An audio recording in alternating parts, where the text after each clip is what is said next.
QuickBooks Pro Plus Desktop 2022 OneNote presentation. Apply customer deposit credit to an invoice. Let's get into it with Intuit's QuickBooks Pro Plus Desktop 2022. If you have access to OneNote, would like to follow along, icon left-hand side, topic introduction, 8160, apply customer deposit credit to invoice tab. Also take a look at the immersive reader tool, topic introductions in the text area too, with the same name, same number, but with transcripts that can be translated into multiple languages and either listened to or read in them. Same name and number as presentations as well. Topic introductions designed to give an introduction to the topic, provide screenshots, links where applicable, give accounting background to complement the presentations, and can be used to follow along with them if you don't have access to the software at that time.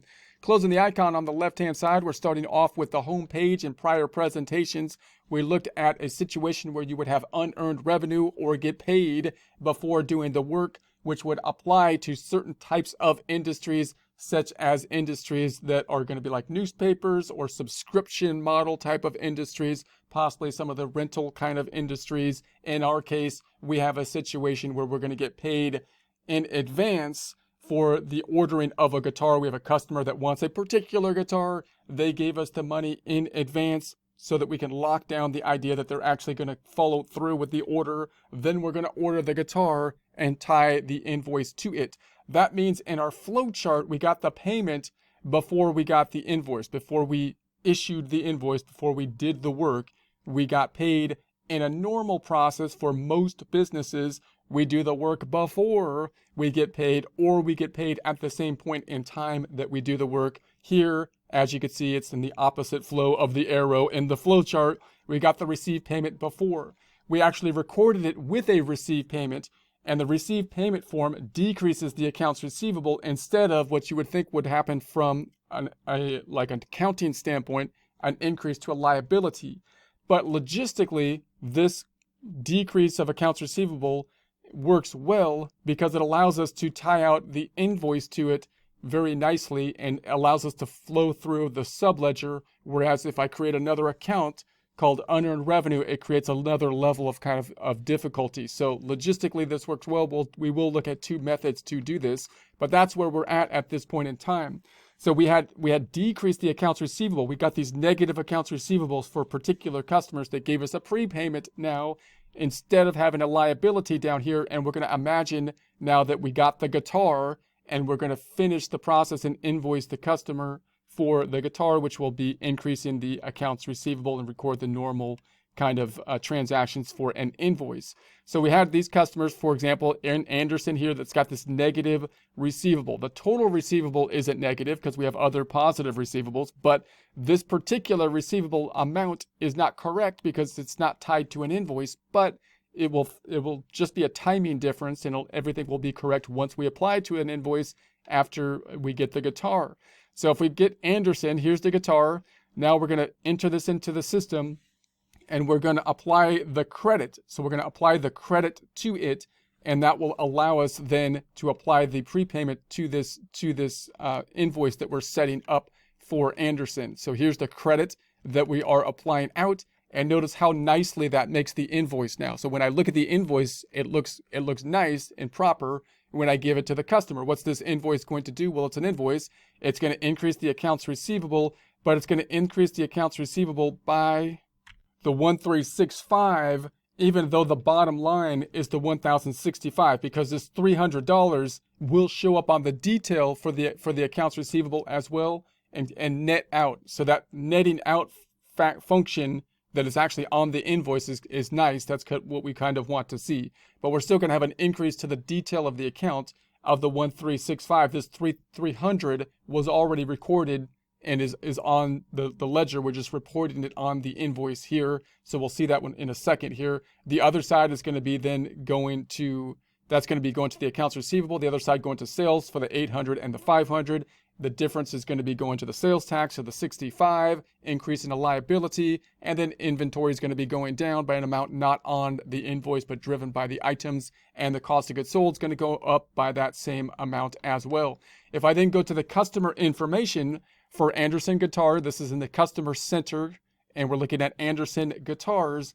Now we've got this payment, the 300 that shows up here, and the invoice. That's what we would like to see. See, the invoice is at the 1365. There's the full amount of the 1365, not the bottom line of it.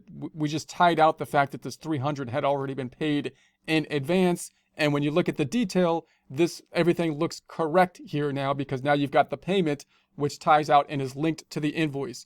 So we not only have like a ledger that is showing the activity for this particular customer, but if we go to the invoice, we can link the payment to a particular invoice as well. So it's taken a step further than just a subledger, because we're actually kind of linking the documents up, which we can't really do as well if you were then to use an account like an unearned revenue. That's the point. So now we got the accounts receivable is going to go up by the invoice, and then the other side is going to go to sales, and then the sales tax payable, then inventory is going to go down, and cost of goods sold is going to go up. If I look at the subledger here report, we have the same kind of thing that we saw in the detail, in the customer balance detail. There's that 300, which ties out to the invoice now, and the net amount that is due is the 1,065, the amount that has not yet been paid. So the subledger looks very nice at this point in time. So if I go down then and look at this in just terms of a journal entry, then we have the standard journal entry, which would just look like every invoice, any invoice that we would have.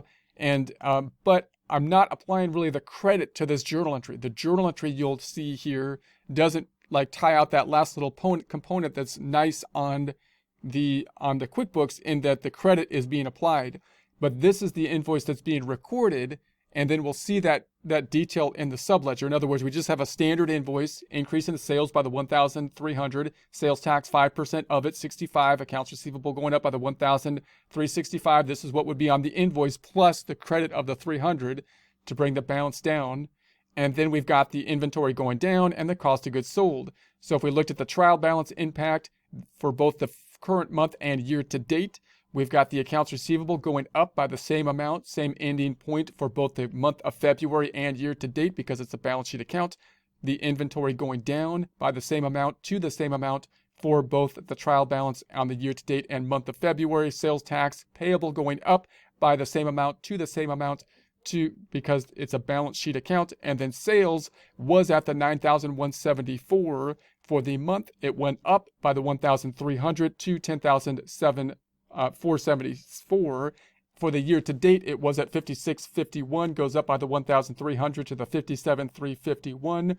Cost of goods sold for the month was at 6,792, went up by the 1,040 to 7,832. And for the year to date, it was at 4434, goes up by the 1,040 to the 4574. The net income on just the month of February was at 2,036. The net change between these two items, sales minus cost of goods sold, was an increase of 260, goes up to 2,296. Year to date was at 9,464, goes up by 260 to 9,724. Accounts receivable on the subledger was at that 1961, goes up by the 1,365. This is on the general ledger, to 20,426. The sales tax payable goes up to that 2,868. The sales went up to, on the year-to-date numbers, the 57,351. Cost of goods sold went up on the year-to-date numbers, 45,74. And inventory went up down to 5,226. If I look at the subledger now, here's our subledger for Anderson. And now you can see here, notice that the invoice basically just got recorded with a normal journal entry. Just same kind of thing. But when I now record to the subledger, it nets out against that 300, the prepayment, to give us the proper amount that is now due, 1,065.